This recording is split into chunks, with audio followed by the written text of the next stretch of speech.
Thank you. Yeah. And thanks to Summer Sessions and Michelle Bartlett for inviting me. Can you all hear me? Okay. And to J.C. Ice, the miracle worker of the technical system, who solved all of the problems.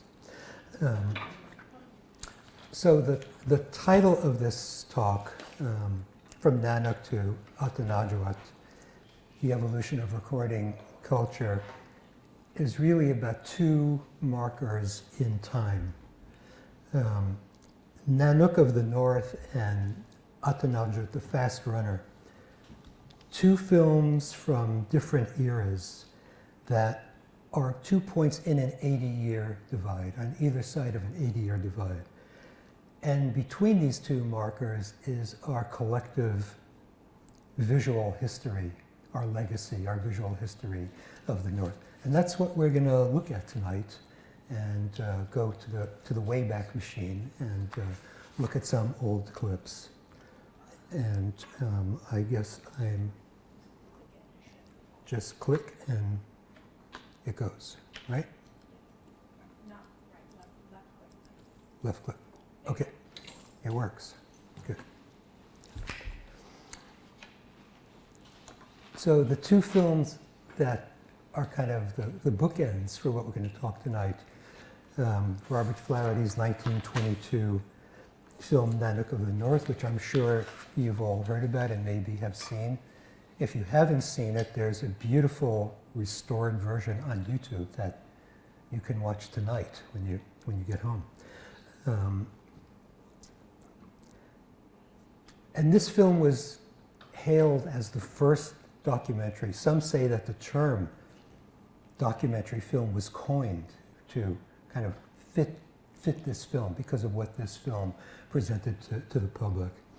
And it was a worldwide commercial success, and such a success that it eclipsed most other films that were being made around the world at the time, particularly films from other parts of the circumpolar north, Scandinavia and Greenland and the Soviet Union at the time. So it also is a film that has generated huge controversy that is still kind of raging today, and we'll talk about that a little bit as well. In 2001, Zacharias Canuck's film Atanarjuat, which he produced with an entirely Inuit crew and actors from the community of Igloolik in Nunavut in Canada, won the Cannes Film Festival's coveted Palme d'Or Award, and it really woke up the world to the power of Indigenous filmmaking. It was an instant international success, really the first time Inuit language films had such worldwide recognition. And more than that, it became a beacon of encouragement and promise for Indigenous filmmakers all around the world. So the 80 years between these two films was a period of intense experimentation and intense change in technology, and really a kind of renegotiation about the meaning of the film, how we watch film, and what it means for the way that we understand the world. So in the next hour, we'll look at some of the earliest efforts by pioneer filmmakers and anthropologists to interpret the North, and through the emergence of an ethnographic film tradition in the 60s and 70s, to the digital revolution and really the great democratization of film that engendered. And through that, the emergence of an indigenous cinema in the North. So I'm an ethnographic filmmaker and a film archivist, and I'm concerned with the practical problems of making films that attempt to reach across cultural boundaries. And I'm also concerned with how those films are preserved for the future, for future generations. And my training was steeped in the documentary tradition, but from the start I was drawn to issues about representation of people, representation of indigenous people, representation of the North itself, and to the relatively new field of visual anthropology. So it's from this mixed, multidisciplinary viewpoint that I look at this history. And perhaps the best way to understand this history and the films that emerged are to look way, way back before the invention of the movie camera, back on its evolution and its beginning. So we'll go way back, and here we go.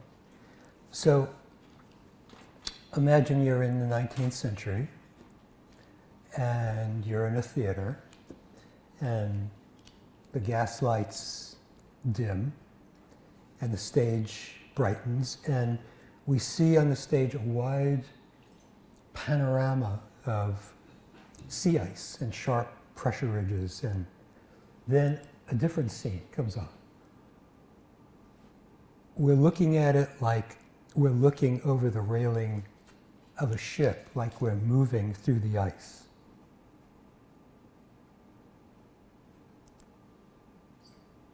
And then the scene changes, and we see a pair of voracious polar bears in a wreckage of a ship. And this panorama painting is scrolling across the stage, revealing a continuously unfolding scene. So two polar bears are feasting on the skeletal remains of sailors on some shipwreck.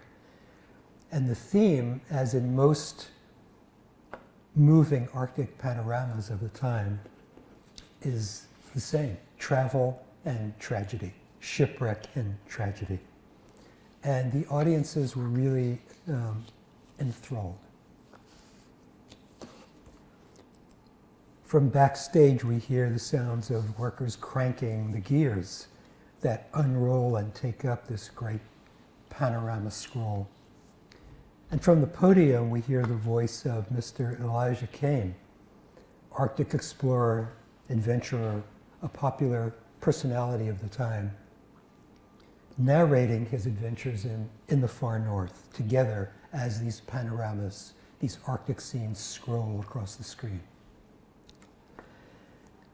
Kane's moving Arctic panoramas were immensely popular, and people seem to have an inexhaustible appetite for stories about the Arctic, a place they could imagine but seen only in paintings and only experienced through the accounts of explorers and adventurers. For people in the mid-19th century, the North was a place that swallowed up ships, a metaphor for the end of the known world. Or as Elijah Kane put it, a place sublime and yet awful in its grandeur. I love that. I love that description. But we know from the popularity of these moving panoramas that people wanted their subjects to move. They wanted their pictures to move.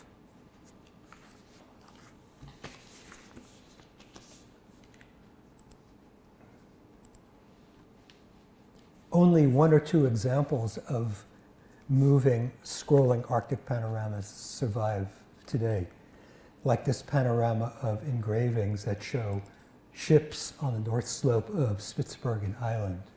These were about 60 feet long each, and they scroll from one side of the screen, one side of the proscenium of a stage to the other side. And in the late 1800s, as the popularity of moving panoramas waned, two brothers in France, in Lyon, were working on an invention that would soon radically change the way people saw the world and saw each other. And in 1895, Louis and Georges Lumière unveiled the first portable motion picture camera, an 18-pound mahogany box with a crank and a fixed lens, the cinematograph. It could take about 60 seconds of moving pictures. So while Thomas Edison was bringing tightrope walkers and dancers to perform in front of his camera in his studio in New Jersey, the Lumières made hundreds of films of people engaged in ordinary activities, ordinary moments of life. They were convinced that cinema should seek to capture real life, as they said, on the fly. Audiences were really spellbound. Now, this system took away some of my edits, so this is a little bit clunky, but okay, here we are. This is the very first thing they filmed. This is the first documentary made anywhere in the world with the new Lumière camera, workers leaving the factory. And what do you notice about the way this is filmed?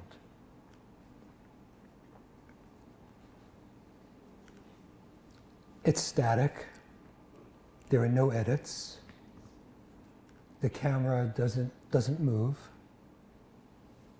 Whatever, okay, that's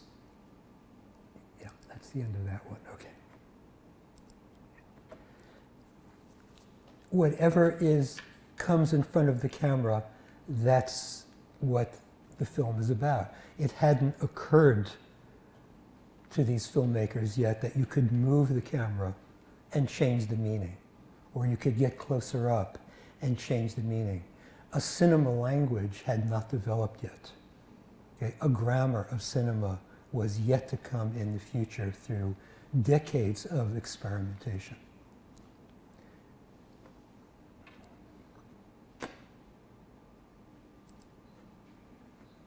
This is another Lumière film from 1896.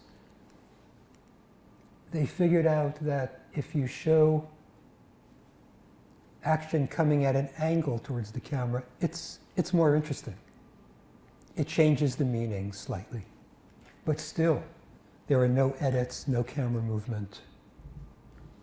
This added a little tiny piece to the language of cinema, of language of visual storytelling.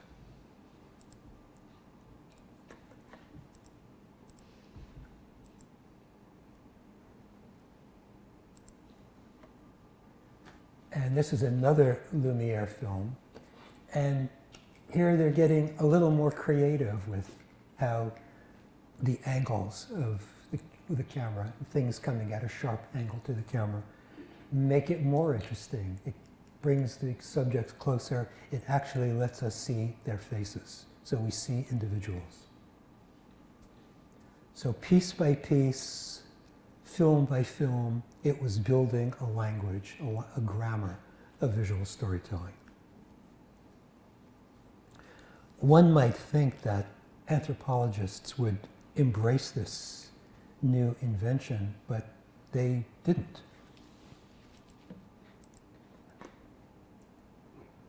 Oh, before that. Yeah, Thomas Edison finally copied the Lumières and sent camera people out to all parts of the world. And this was one of the earliest pieces of film that we know of from Alaska, done by an Edison cameraman of a pack train on the Chilkoot Trail, 1896.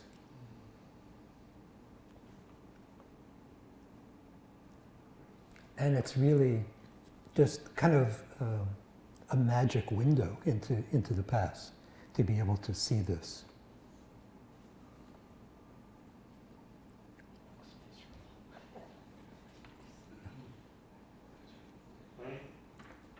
How widely were these films distributed? watched them? They were distributed in, I think, Edison's own players, which were, at arcades, at things like that.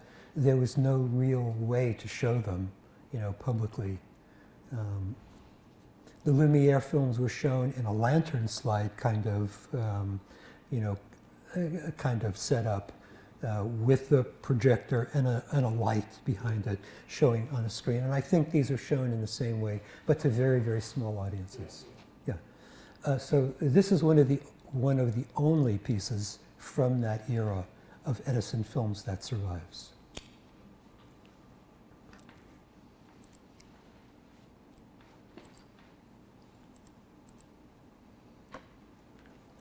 So the first anthropologist to make use of a film camera was Alfred Corot Haddon, who actually purchased the camera from the Lumiere brothers and took it with him on his expedition to the Torres Strait in New Guinea in 1896.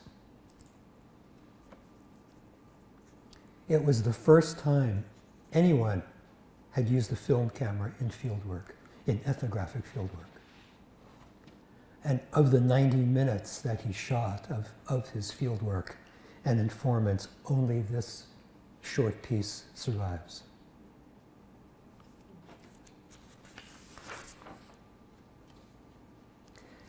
So Haddon wrote in a journal called Notes and Queries on Anthropology in 1899, whether or not film is worthy of the same respect as photography is a matter of debate, and has been argued that the public appetite for film of exotic subjects and the subsequent commercial exploitation of such films helped convince many anthropologists that the medium had few serious applications. But within 10 years, the film cameras were ubiquitous. They were more dependable, they were lighter, and there was a cinema language, a language of visual storytelling slowly developing. But this was the age of the explorer, the early 1900s, 1910 and on. This was the age of the explorer and adventurer, and they took to film immediately and exploited its usefulness for lecture tours and for paying the bills for their expeditions. The earliest known expedition film in Alaska was made for the Carnegie Alaska-Siberia expedition in 1911 by Captain Frank Kleinschmidt, and the only thing that remains of that film is this rather sensational poster.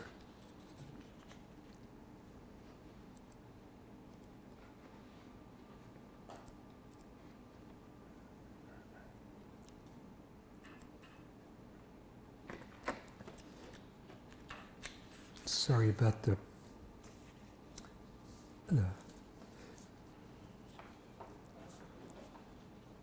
I have to find some of these pieces. But around that time, museums started to notice the camera and its possibility. And in 1917, the University of Pennsylvania Museum organized an expedition to Nanook, Point Barrow, 9 miles from Utqiagvik, on the Arctic Sea coast. And they hired an explorer, an adventurer named William Van Valen, to lead this expedition and to shoot a film and edit a film that would later be used in a lecture tour to raise money to pay for their expenditures.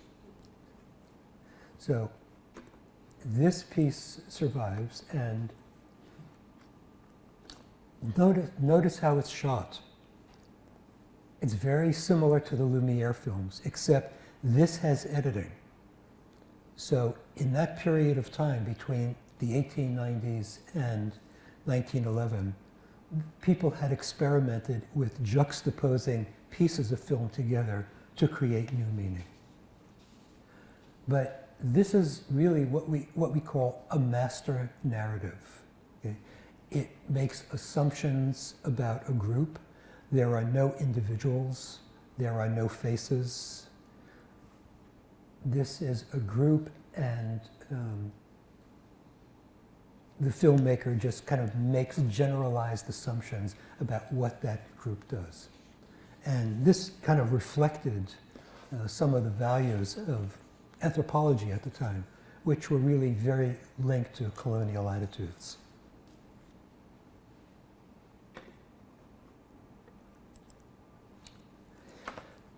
Five years later, in 1921, 22, everything changed with the release of Nanook of the North, which is one of our bookend films that we're talking about tonight.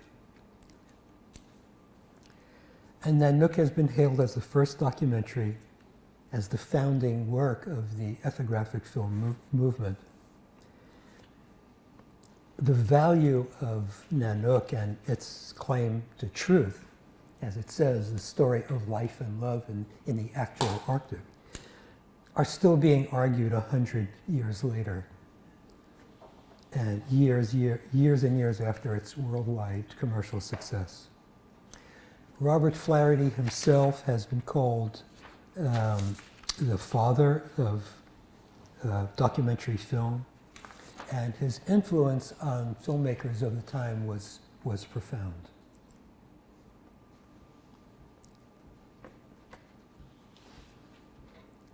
Frame from Nanook. He's also called an opportunist, a manipulator, a fake. He was vilified by the left as a cultural imperialist and by Hollywood as a dilettante.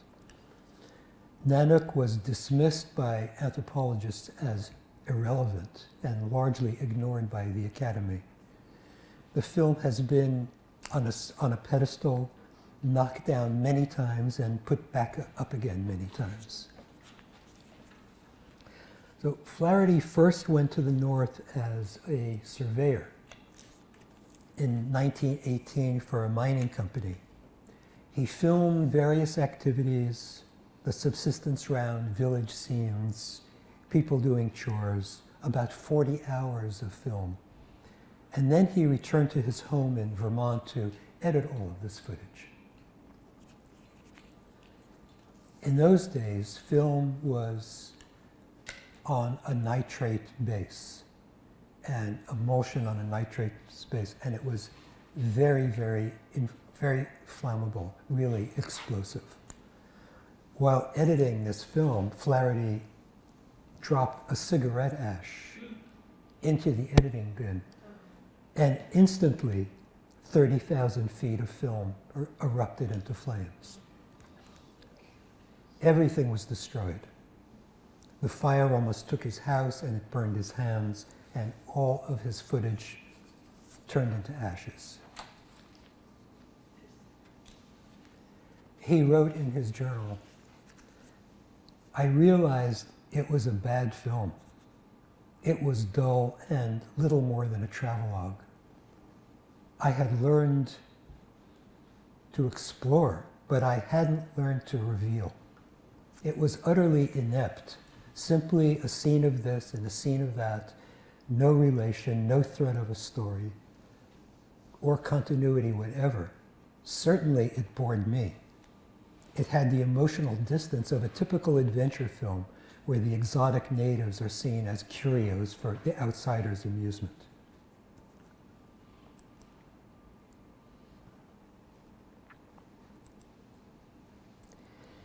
He told friends that maybe it was a good thing that the film burned up. "My wife and I thought it over for a long time," Flaherty wrote. "At last, we realized why the film had been bad. We had begun to get a glimmer that perhaps if I went back to the North, where I had lived for 8 years and knew the people, I could make a film that this time would go. Why not take a typical family and make a biography of their lives throughout the year? What biography of any people could be more interesting?"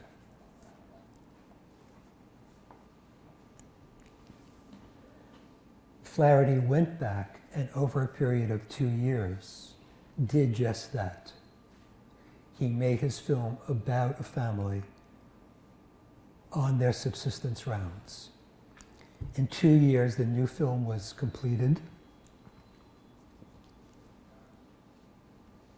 And it was the film that really changed everything. It broke away from cinema conventions of the time.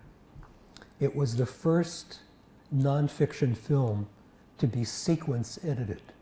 In other words, to take its structure from a juxtaposition of events rather from theatrical melodrama.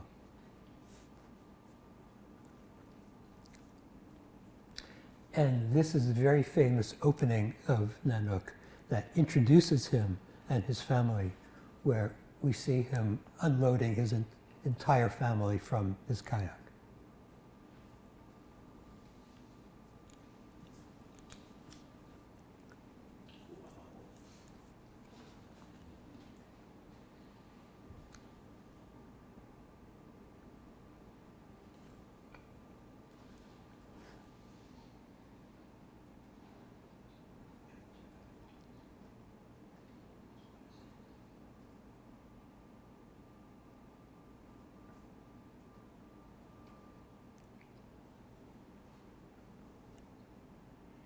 And the kids.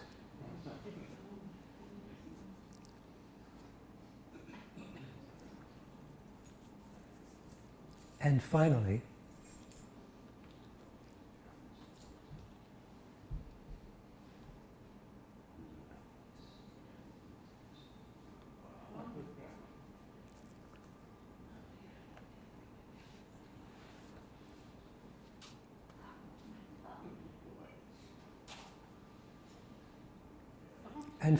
the dog.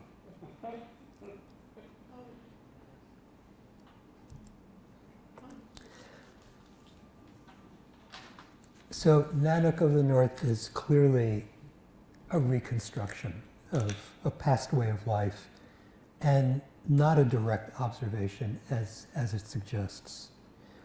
There are inventions and misrepresentations, and those are all likely intentional. So Nanook's film family was not really a family. Flaherty cast them from the surrounding area. So Nyla, who is portrayed as Nanook's wife, was not really his wife. She was a woman that he cast from a neighboring village, from a family that he knew. And Nanook was not Nanook, but he was someone he knew from a local village. And the same with the children. They were not their children. They were all cast. So the local people referred to the film as the Aggie. So the Aggie always came first. Flaherty wrote, "I told Nanook that these hunting trips were not about getting food. They were for the Aggie." So he was very focused on making this film and the importance of this film and shifting reality for the structure of the film. Perhaps Flaherty had a romantic idea about Inuit life. I think he did. Nanook of the North is certainly flawed, especially if we look at it and judge it by today's standards.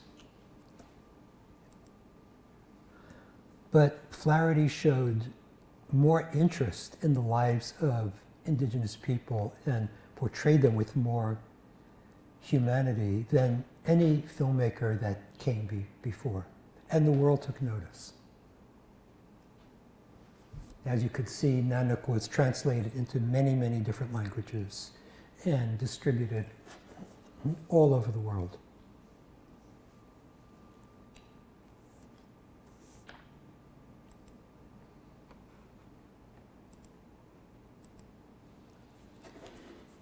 In the 10 years that followed, there were hundreds of imitations, look-alike films that tried to cash in on the popularity and the pathos and the intimacy of Nanook.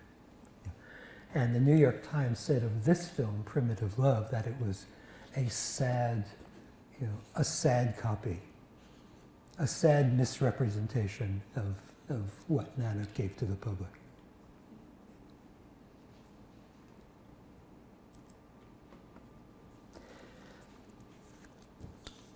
Well, does Nanook of the North deserve that historical place as the first documentary, as the founding film of the ethnographic film movement? And certainly, Nanook, in its popularity, eclipsed films that were being made at the time throughout the circumpolar north, in Scandinavia, in Russia, and in Greenland, and in other places in Canada. Well, several years ago, we convened a special group of filmmakers and visual anthropologists to look at just that, those other films that contributed to our film history, that contributed to the to the founding of visual anthropology and ethnographic film in the North. And this is a collaboration, an ongoing collaboration between the Arctic University of Norway in Tromsø, the European University in St. Petersburg, and UAF. So what we've done is suggested a new paradigm for studying the history of ethnographic film, of cultural films from the North.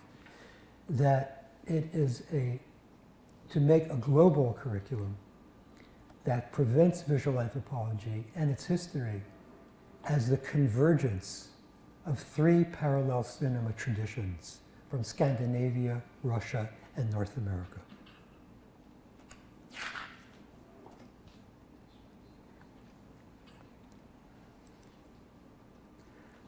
We have a website that is not active quite yet, that should be going live later this month, that talks about this collaboration of filmmakers, and also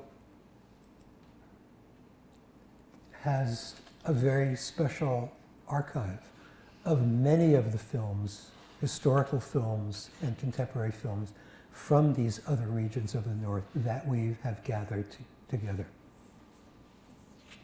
So many of the films that were eclipsed by the emergence and the commercial success of Nanook of the North, many of them we found the films that kind of came from that evolution, that those films inspired.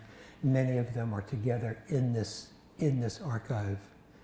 And UIT, the Arctic University of Norway, hosts the Scandinavian films, the European University of St. Petersburg, many Russian archival and contemporary films from the Russian far north and from Siberia. And the Alaska Ethnographic Archive, our collection from the UA Museum of the North, Alaskan ethnographic films from the early 70s to contemporary times. Also, ISUMA, which is the Canadian Inuit film collective that is responsible for the Fast Runner films, that hosts probably the largest archive of Indigenous film anywhere in the world, and we're going to look at that in a second.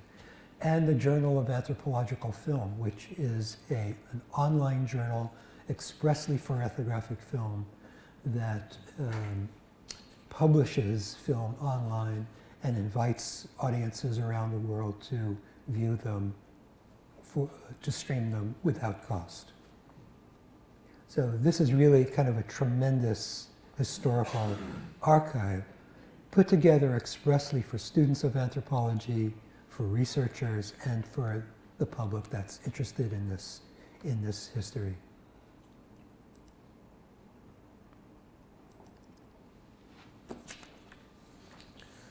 one of the films that was eclipsed, one of the film projects that was eclipsed by Nanook was Knut Rasmussen's fifth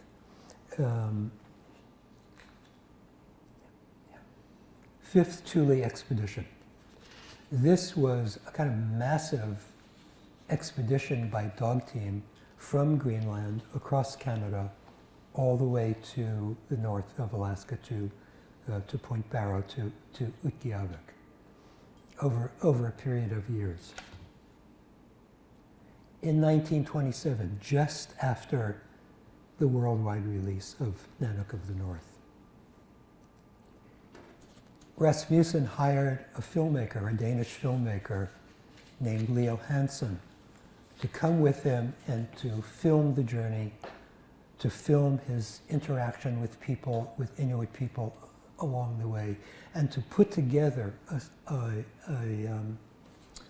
a feature-length film for commercial release and a number of shorter films. Those films were never made. After the expedition, they could not get funding. Part of the reason, I think, was that Nanook had really changed the way people expected the North to look. The film experience of the North had been really completely changed by Nanook, and this was different. This was not a reconstruction. This was not what we call salvage ethnography, recreating the past in order to preserve it on film. This was a more observational film about a trip and about people's interaction with the trip. Interestingly, Rasmussen was not interested in the camera as a means of collecting. He looked at film scenes as objects that he could study and display. Filmmaker Leo Hansen, who was an experienced cinematographer, was not inspired by this idea. His aim, he later wrote, was to shed light on events in ways that Rasmussen's great modesty would not have allowed. He was interested in storytelling, and this created a conflict between the two from the very beginning.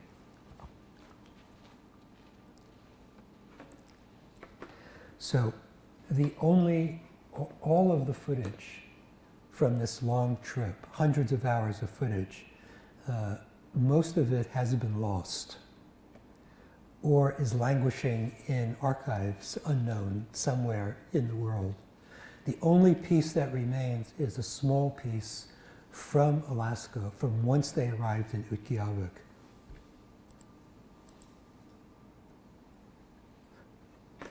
And my edits are gone here, so I'm going to move this forward.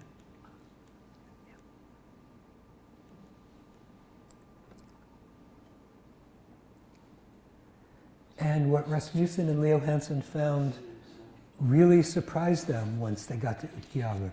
They expected an outpost, kind of similar to some of the communities that they visited in Nunavut, in Canada, in the Northwest Territories. But what they found was a town, was a modern town with stores, with a cinema, and with a population of people who were very savvy about film, who had been filmed many times, who understood the camera, and were very experienced at mugging and posing for the camera.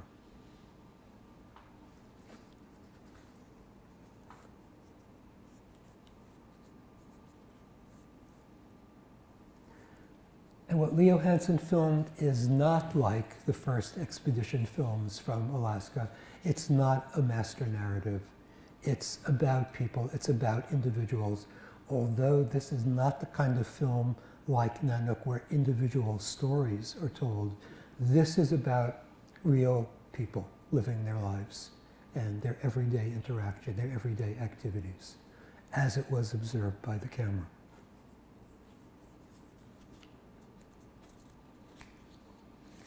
So in this sense, his films were kind of a precursor of the observational film tradition, which is really the mainstream of ethnographic film today.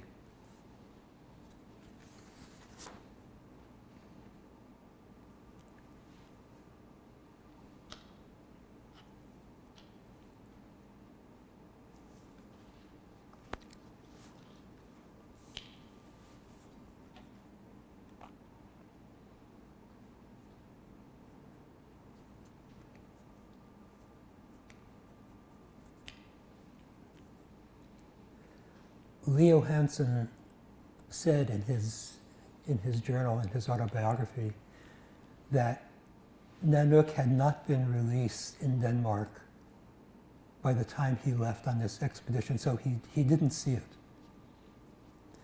Had he seen it, and had he seen the worldwide reaction to it, maybe he would have approached this film differently. Surely he would have been more involved in the preservation of it.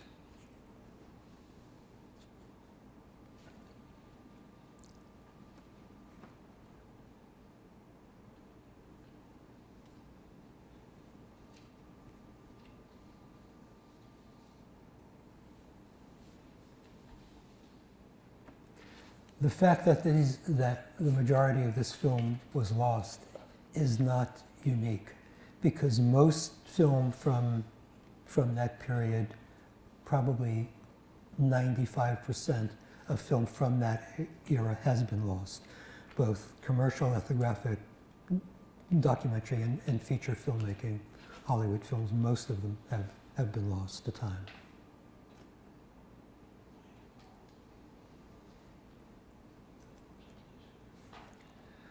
So in 1932, the film Eskimo came on the scene. And this film also made a huge commercial hit. And I include it here because it was an unusual film. It starred Ray Wise, who was from Tiller, an Inupiaq person from Tiller, who played the lead role as Mala.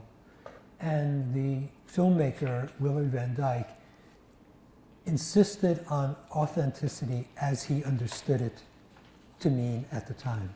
He insisted on using the Inupiaq language in the film and translating it with intertitles. So it was the only Hollywood film to use a local native language in a film, in a commercial film. And filmmakers would not attempt that again for another 50 years. He used all local people from the surrounding area, you know, from Tiller, from Nome, from the Seward Peninsula. And I'm going to show you two short clips here. One is of the beginning and introduces the characters and demonstrates the language in the film. And it's sound, 1932, beginning of sound.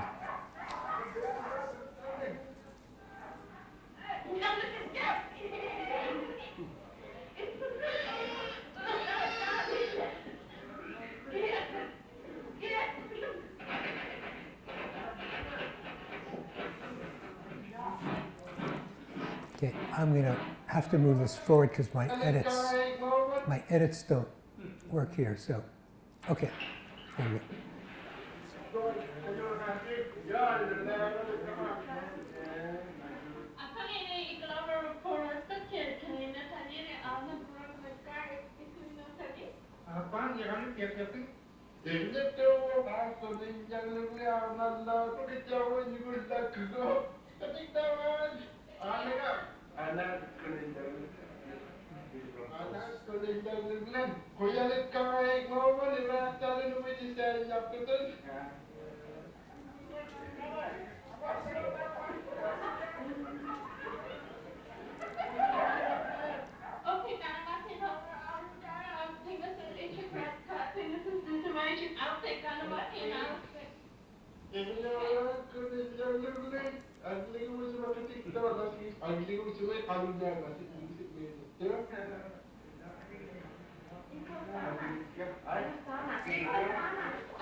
So this was kind of a radical film in making these choices at the time, and I think it was not commercially successful, and probably that was one of the reasons. But it earns a place in Alaska in the film history of the North because of that. This piece I'm going to show you is quite valuable and important because Woody Van Dyke chose to include ethnographic footage. He used documentary footage of a walrus hunt to intercut with his narrative footage. And this is very valuable because it is the only surviving footage of sea mammal hunting on Seward Peninsula from that time. And you could see how he intercut it with studio images to kind of add emphasis for the most dramatic moments.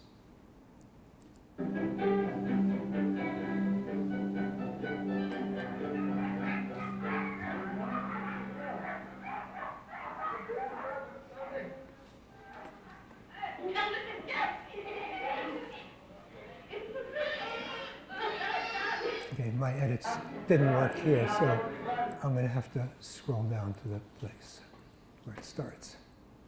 Okay.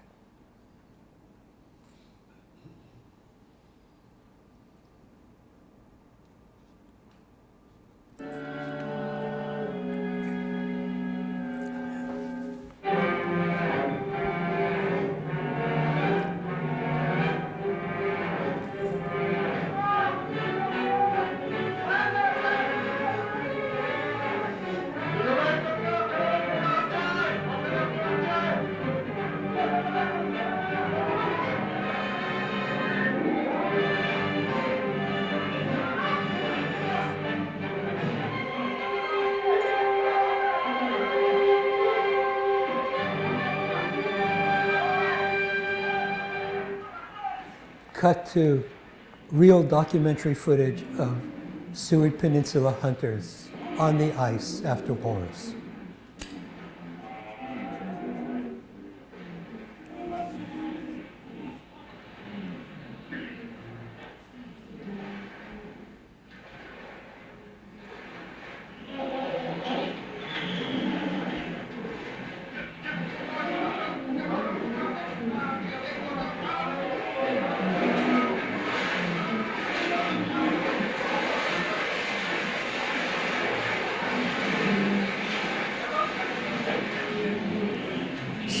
Studio shot.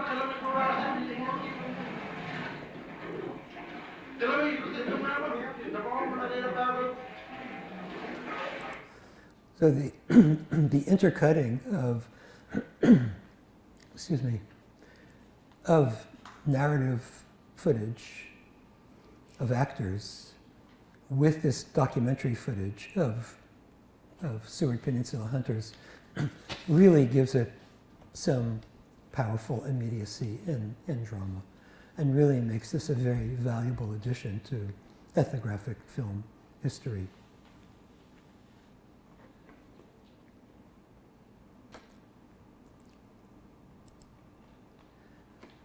The film continues on, and it's not a happy ending. The evil traitor, who was played by the Danish explorer Peter Freuchen, gets Mala's wife drunk, takes advantage of her. Mala kills him and is on the run, and eventually disappears into the ocean. So sadly, with that beautiful documentary footage, it becomes kind of a noble savage story in the end.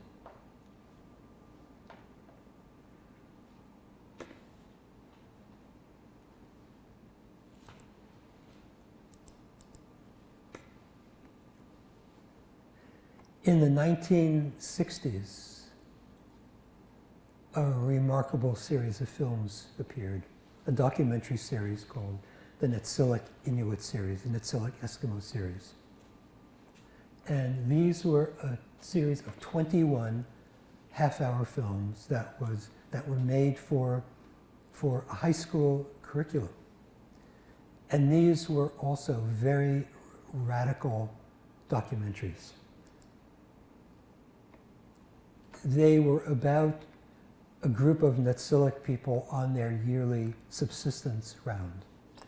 And these films were made without any mediation for the audience. There's no contextual information, there's no information titles, no narration, no subtitles.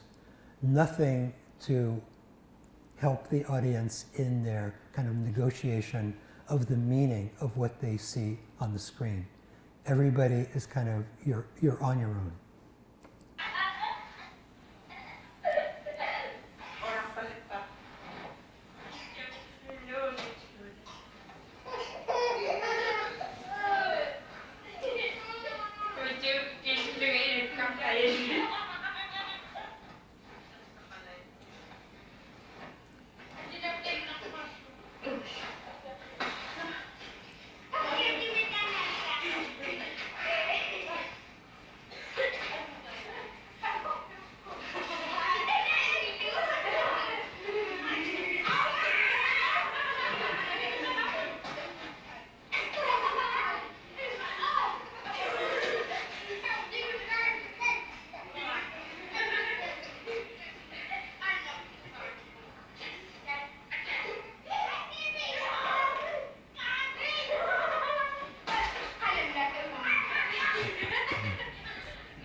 So what these films did for me when I saw them is that the absence of subtitles, the absence of narration, drew me into the story. Excuse me. And really kind of forced me to create my own meaning for what was going on. It kind of drew me into the emotional world of the film. And that I thought was very interesting. It was the most radical thing I had seen. And I became very, very interested in this kind of filmmaking. This is the anthropologist Asen Bileksi who conceived these films with one of the participants. And Asen Bileksi later became one of my advisors and one of my mentors when I started to make my own films, my own collaborations with Alaska Native communities in the series that Sarah Elder and I made over a period of 20 years. What we wanted to do was kind of recreate, to repeat for ourselves, create for ourselves the intimacy of the Netsilik films, but not repeat its mistakes. So we saw subtitles as a key to letting audiences into kind of the emotional world of the film, and also to not make it salvage ethnography. In other words, the Netsilik films recreated the past in order to preserve it as film, on film. We were not really interested in that, and our native partners were not interested in that either. We were making films about the present, about how people lived in the present, in contemporary Alaska. So here is the way back machine, and this is me with Sarah Elder and our sound recordist in St. Lawrence Island, Woodrow Malaywoktuk. We made 12 films together with long collaborations, through long collaborations with Native communities. Probably our best known film and the most seen today is Uksum Chawiai, The Drums of Winter, about Yupik music and dance traditions. And this was named to the National Film Registry in 2006, which really gave it a whole additional life. And it's still quite in demand and widely seen today. So finally, we get to our other bookend on the other side, The Fast Runner, Atanarjuat by Zacharias Kunuk, which won the Palme d'Or. When it won the Palme d'Or at the Cannes Film Festival, no one had ever heard of Zacharias Kunuk before, or the Inuit cooperative that he came from, Isuma Films. Zacharias Kunuk writes, when I began to see myself as an Aboriginal person and a filmmaker, I learned that there were different ways to tell a story. In the 1970s, Igloolik voted twice against TV from the South, since there was nothing in Inuktitut, nothing in it for us. But I noticed when my father and his friends came back from hunting, they would always sit down with tea and tell stories about the hunt. And I thought that would be great to film. Hunting trips, so you wouldn't have to tell it, just show it. In 1981, I sold some carvings and bought a video camera. And when I watched my videos, I noticed kids outside gathering at my window to look in to see the TV, to see that, how special that was, to see your own people on the screen and to hear your own language on the screen.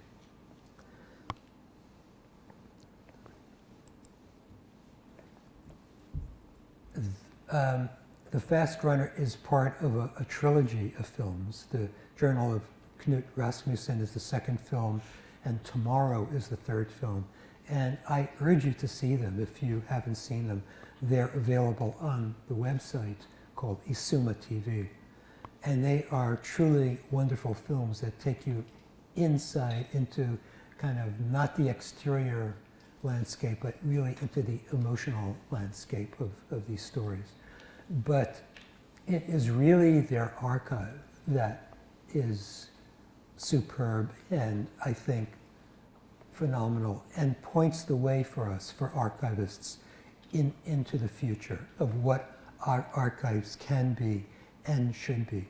Their paradigm of preserve, deliver, teach, I think is the paradigm for the future. To connect archives directly to the classroom so that there is no line distinguishing between the archive and the classroom is, I think, the direction that archives need to move in. Especially archives that have indigenous material in the North and throughout the world. In this archive, in the Isuma archive, you can choose a film, download a lesson plan, and download a video of an exemplary teacher teaching that film to a class. So really, they are invested in teaching teachers how to use their film in class, how to present and teach their films in the class. And I think this is a radical kind of turnaround for archives. Not just making films accessible to the public, but finding that public and connecting to that public.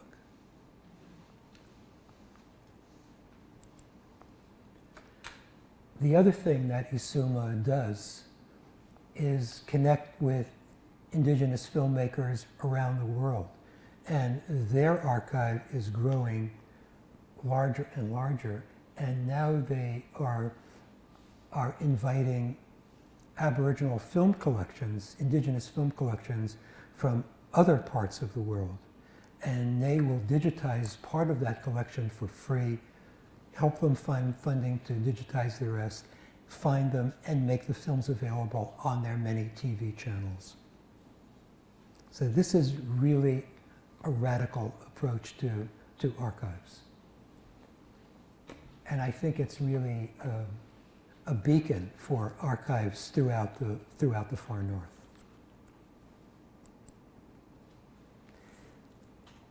And indigenous filmmaking in Alaska and the far north is alive and well and very vital and growing and quite powerful. And here is an article about Alexis Sally and her first film, her directorial debut. She was awarded first prize at the Native Alaska at the film festival called Who Are We? Her film is called Who Are We?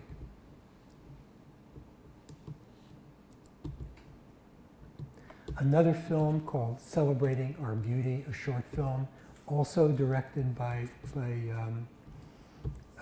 Alexis Sally and produced by Fairbanks filmmaker Princess Dazrai Johnson, a Quechin filmmaker, about the art of Inupiaq tattooing. This is a new film. It's won many awards, and it's really created national attention.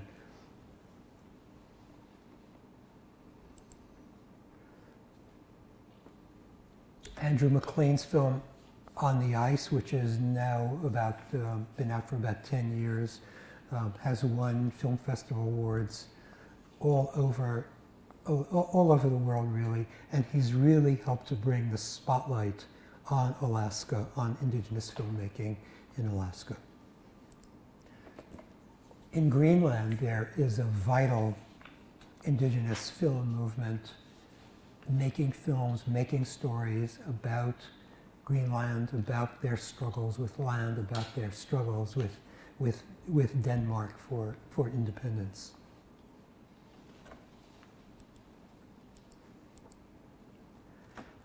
There are native-focused film festivals sprouting up all over the north, in Alaska, in Canada, in Greenland, in Scandinavia, that put the spotlight specifically on indigenous films from the north. And these are creating a new public.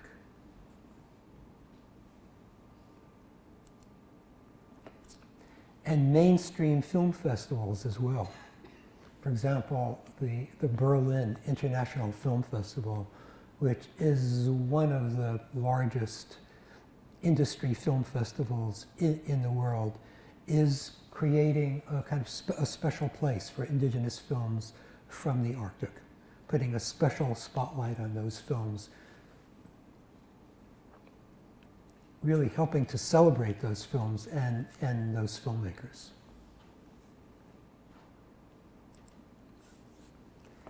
The traditional film institutions, the Academy Awards, the BAFTA Awards, the Finnish Jussi Awards, which is like the Finnish Academy Awards. And these institutions, which regularly ignored indigenous filmmaking and native films in their past, are now really opening the doors a crack and giving indigenous filmmaking another, more serious look. And here we see the first Sami filmmaker to win the prestigious Finnish Academy Award, which is called the Jussi.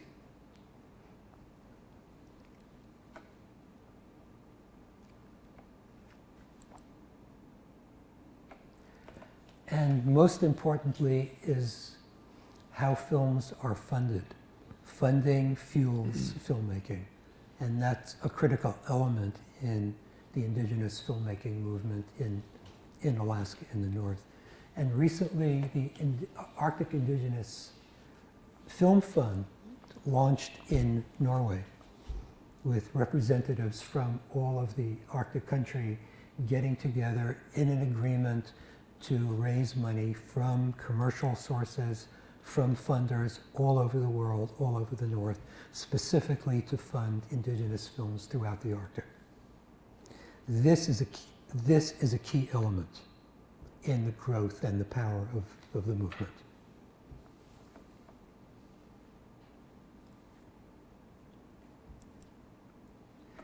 Education and training is really critical for this movement because access to film, digital filmmaking without craft really is kind of a dead end. So education and training is essential.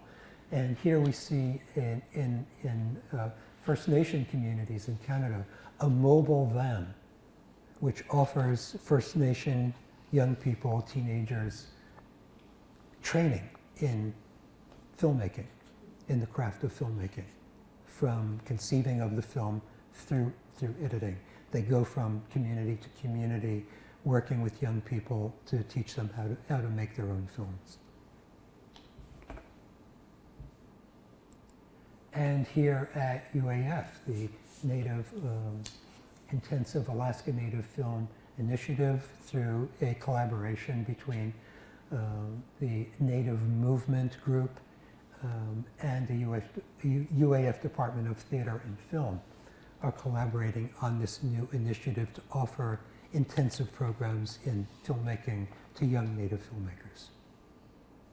So these are all key elements in the growth, in the evolution, in the power of this movement throughout the North. So we come to the end of this history and these films, and I'll leave you with the important question of what happens to all of these films in the future. Where will they be? Who will take care of them? Who's going to make sure that the other films, the Nanook and the other films, by filmmakers known and unknown, the YouTube videos that are being produced by the thousands by Native people and non-Native people all over the North, what happens to these films in the future? Will they all disappear? Will they be preserved?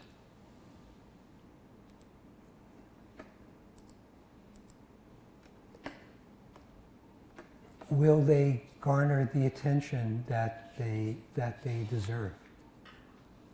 The reality is that most of the digital films being produced today, most of the digital material will eventually be lost. They will end up on obsolete hard drives, on obsolete operating systems that nobody has access to, unless the filmmakers today really address that issue. And when we teach young ethnographic filmmakers today, our students in classrooms, this issue is as important as the camera, as editing. Where will your footage be in 20 years, in 50 years? What responsibility do you have to the people in your film to preserve that film for the future? So that's an ongoing question. And it's also a question for you to think about your own digital heritage, your own digital material of your family legacy, your family pictures and videos. Where will they be in 10, 20, 50 years?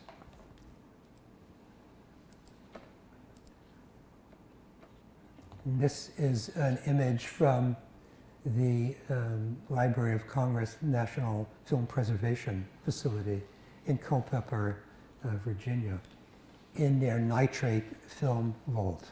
So the most flammable film, and the efforts that they're putting in to preserve our national treasures is really,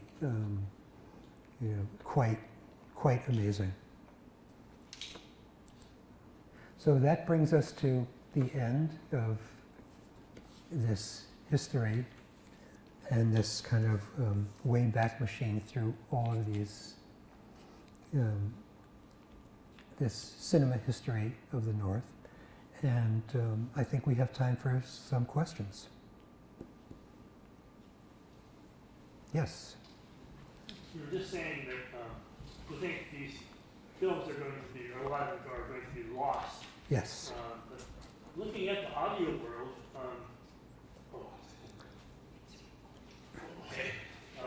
you were saying that you think some of these films, or maybe a lot of them, are going to be lost. But looking at the audio world, 33 RPM discs are making a large, strong comeback. And it's with the young people. And I wonder, do you see anything like that happening in this film industry? Yes, yes and no. Part of this equation is that film has a lifespan, and digital video has an even shorter lifespan. So, you know, we have our DVDs, we have our, you know, family videos on DVDs. We don't know how long those will last. They haven't been around long enough for us to really know. But we know that film can last 100 years if it's properly taken care of. Digital video, we don't know. It's more about the platforms that they're on than, you know, than the video themselves. But yes, I think that, you know, young people come along and will be interested in this. I hope they will be interested in this.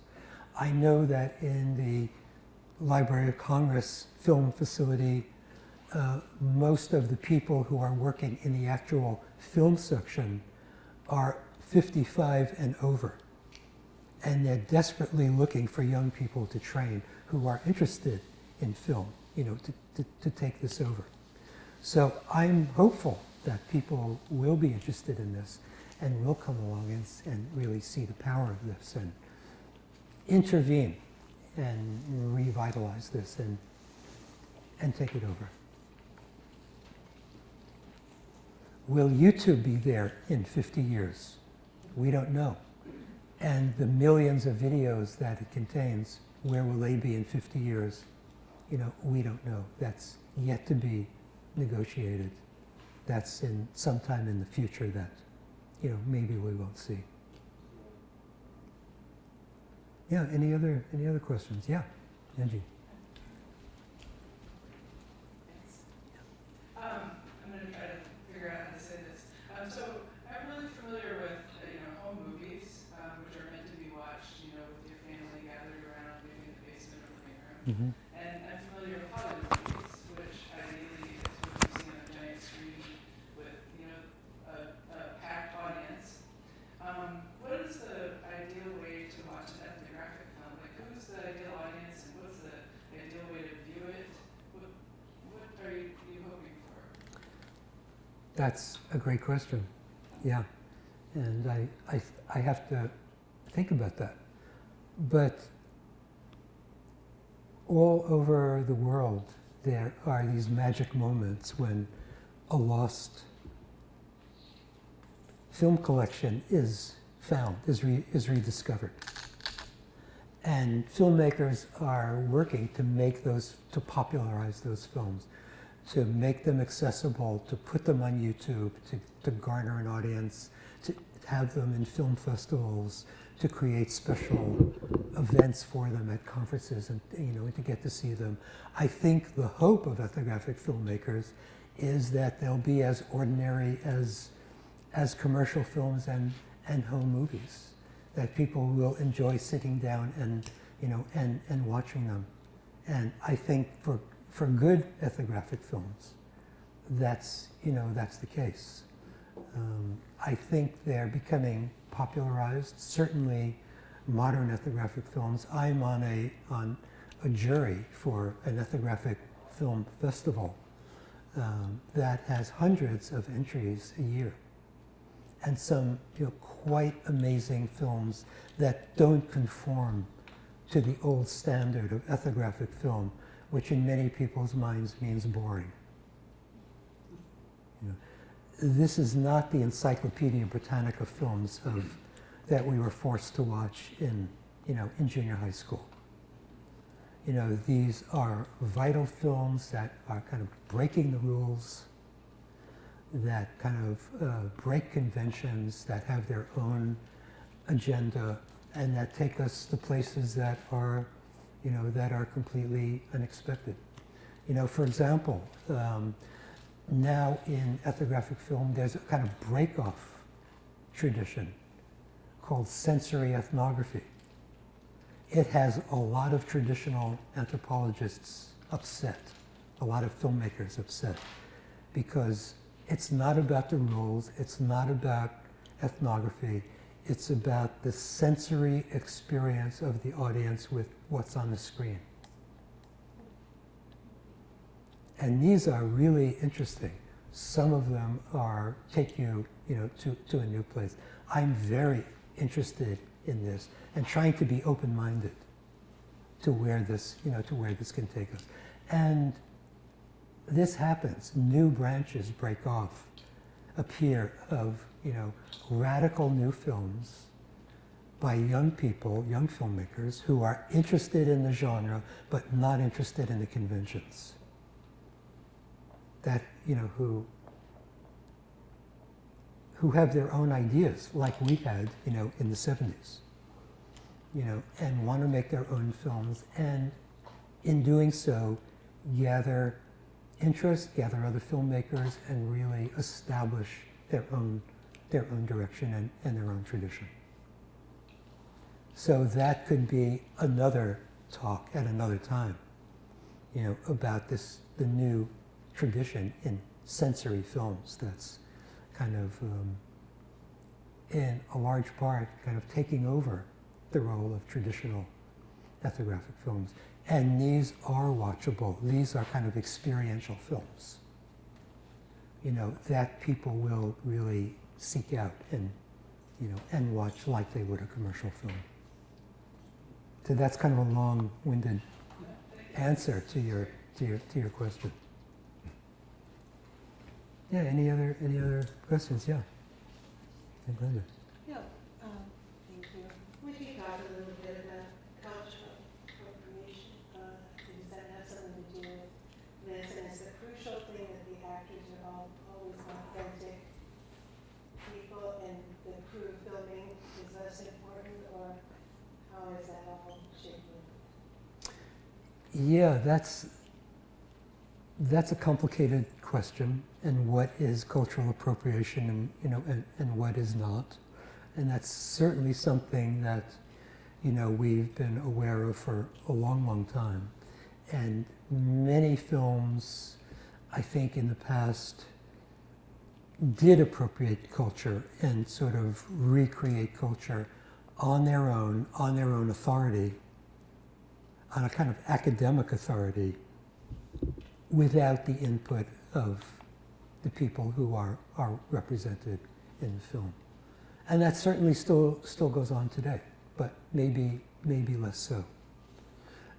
I think filmmakers today are very keenly aware of that, and don't want to be involved in that, and want to be authentic, and are renegotiating what that means. What does it mean to be authentic? Does it mean working, with native filmmakers? Does it mean your subjects have a certain role in the film?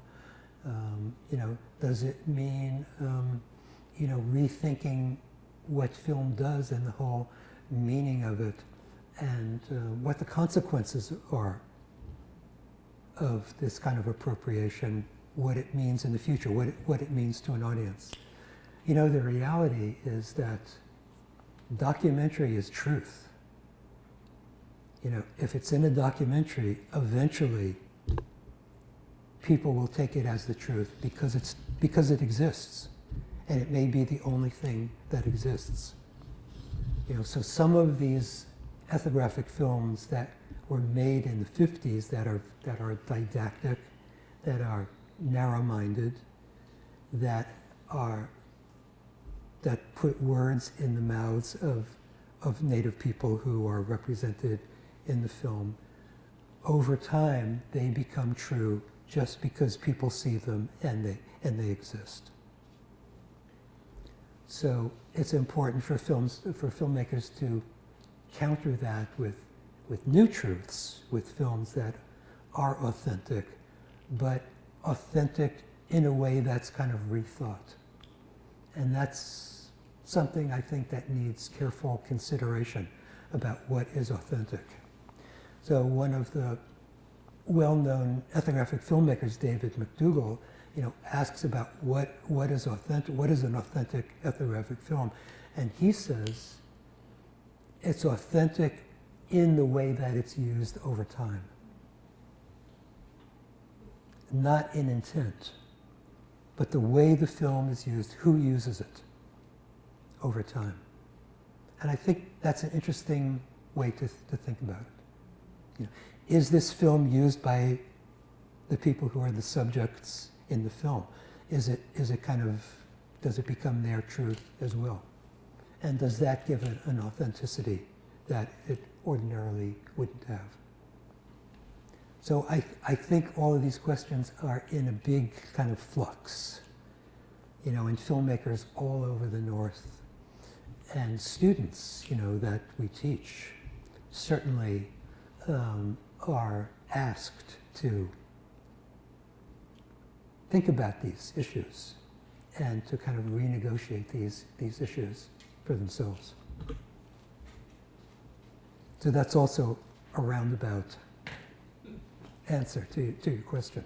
No, I didn't answer it directly. no, of course it is. It also explains the up and downs of Nanook. Yes, yes. And Nanook has been kind of embraced by Inuit people. I don't know if you saw Tanya Tagak's performance several years ago here.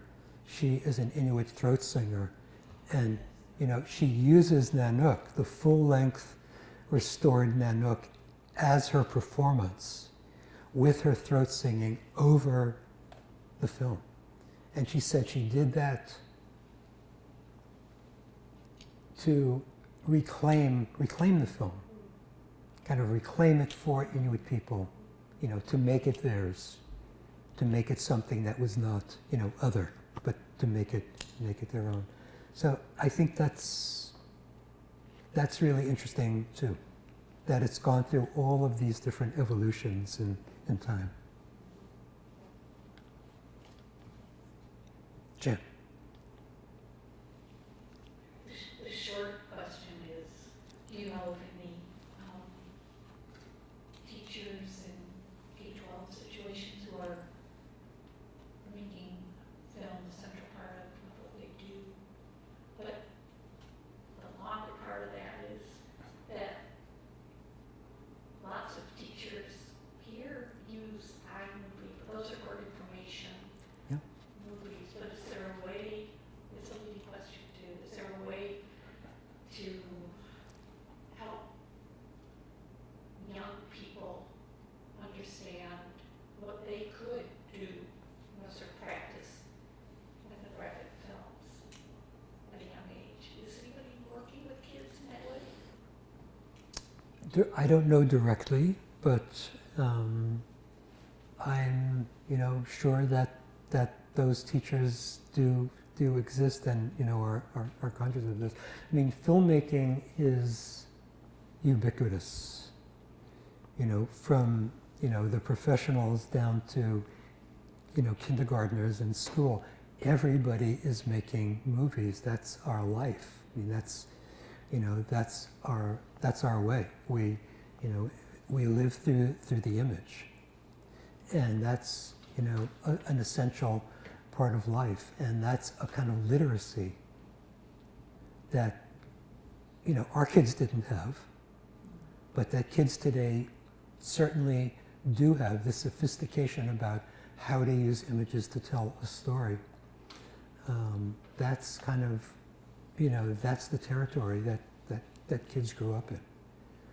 And how you use those images responsibly and what those images mean, how it reflects on you, how it reflects on others, I mean, that's something, that sort of ethics of that, I think, should be a part of every kid's education. And certainly in training filmmakers, training young filmmakers, which I'm still involved in, you know, that's something that we kind of demand that they think about before they're out making their first films.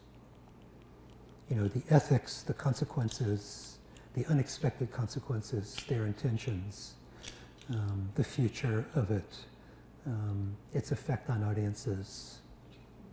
You know, that's all very important, and you know, that should start very early, because the literacy starts very early.